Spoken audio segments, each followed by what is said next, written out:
બેન, ગર્ભ સંસ્કારથી વારસાગત રોગો અથવા બીમારીઓ અટકાવી શકાય? હા, પણ એ હા ક્યાં સુધી સીમિત છે? જ્યાં સુધી આપણા કર્મના સિદ્ધાંતમાં આવે છે ત્યાં સુધી.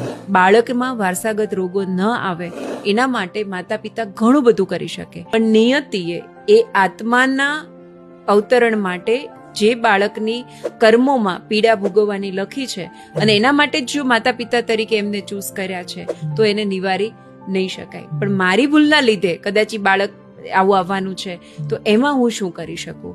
બરાબર. તો બીજું કારણ છે કે મારા વારસામાં વારસાગત આ ચાલતું આવે છે અને મારા મનમાં એ પેટર્ન મેં ફિક્સ કરી દીધી છે. ગર્ભ સંસ્કારમાં અમે લોકોએ પ્રેક્ટિકલી એવું જોયું છે, એમાંથી માતા ત્યારે બહાર નીકળી શકે જ્યારે માતાને એટલો વિશ્વાસ હોય કે આમાં હું પણ કંઈક કરી શકું છું.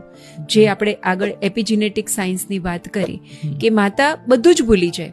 બરાબર. કે મારા પરદાદાને પણ બ્લડની તકલીફ હતી, મારા પપ્પાને પણ બ્લડમાં તકલીફ હતી, તો આ મારા વારસામાં છે એટલે મને આવશે જ તો એને આવશે. પણ જો એવું વિચારે કે મારું શરીર અલગ છે અથવા મારા બાળકનું શરીર અલગ છે, એનો આત્મા અલગ છે, ગર્ભધારણ ત્યાં કેવી રીતે મદદ કરે? એક તો એપિજેનેટિક સાયન્સ કે માતાના આહાર, વિચાર, દિનચર્યા અને એની લાગણીઓ, આ ચાર જો બદલાય તો એના ખોડખાપણ વાળા